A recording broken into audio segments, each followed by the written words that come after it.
నంద్యాల జిల్లా నంద్యాల పట్టణంలోని పద్మావతి నగర్లో స్వచ్ఛ భారత్ స్ఫూర్తితో దేవుడి పటాలను శాస్త్రోక్తంగా నిమజ్జనం చేసే పవిత్ర కార్యక్రమం రాష్ట్రంలోనే మొట్టమొదటిసారి నంద్యాలలో మన ఊరు మన గుడి మన బాధ్యత సభ్యులు ప్రతి ఇంటికి వెళ్లి 300 దేవుని పటాలను తీసుకొని వచ్చి నిమజ్జనం చేసే కార్యక్రమం నిర్వహించారు. మన ఊరు మన గుడి బాధ్యత సభ్యుడు ఎంవి శివకుమార్ రెడ్డి ఈ సందర్భంగా మాట్లాడుతూ, మన ఇల్లు మన ప్రాంతం ఎంత స్వచ్ఛంగా ఉంచుకుంటామో మన సంస్కృతి సాంప్రదాయాలను నిలయమైన మన భారతదేశంలో మన గుడి మన ఊరు మన బాధ్యత సంఘం తరపున గుళ్ళలో మరియు గుడి పరిసర ప్రాంతాల్లో వ్యర్థాలు తొలగించి మన గుడిని పవిత్రంగా ఉంచుకోవాలని మన ఊరు మన గుడి 13 మందితో ప్రారంభమైన మన ఊరు మన గుడి మన బాధ్యత సంఘం నేడు 100 దాటి వేల సంఖ్యలో సభ్యులు చేరడం సంతోషంగా ఉందన్నారు.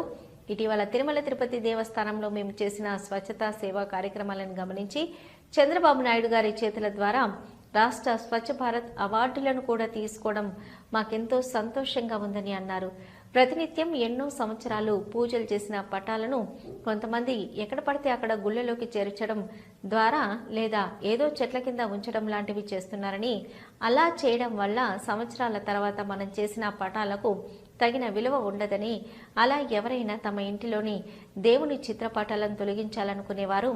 మమ్మల్ని సంప్రదిస్తే ఆ చిత్రపటాలను సేకరించి వాటికున్న గాజు పెంకులను ఫ్రేమ్లను తొలగించి ఆ పటాలను నీటి ప్రవాహంలో నిమజ్జనం చేయడం జరుగుతుందని తెలిపారు. సంస్కృతి సాంప్రదాయాలకు నిలబడి మన దేశంలో దేవుళ్ళ చిత్రపటాలను గుళ్లను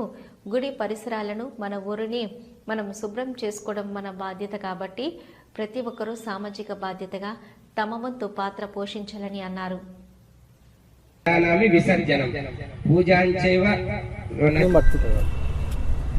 మన ఊరు మన గుడి మన బాధ్యత తరపున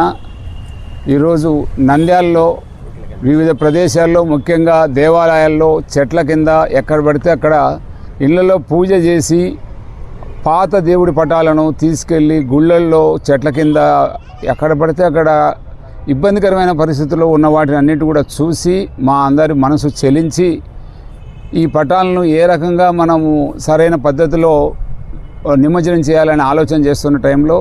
కర్ణాటక బెంగళూరులో ఒక సంస్థ వాళ్ళు ఇలాంటి పాత దేవుడి పటాలను సేకరించి చేసిన విధానం చూసి ఇన్స్పైర్ అయ్యి మన ఊరు మన గుడి మన బాధ్యత మా సభ్యులందరూ కూడా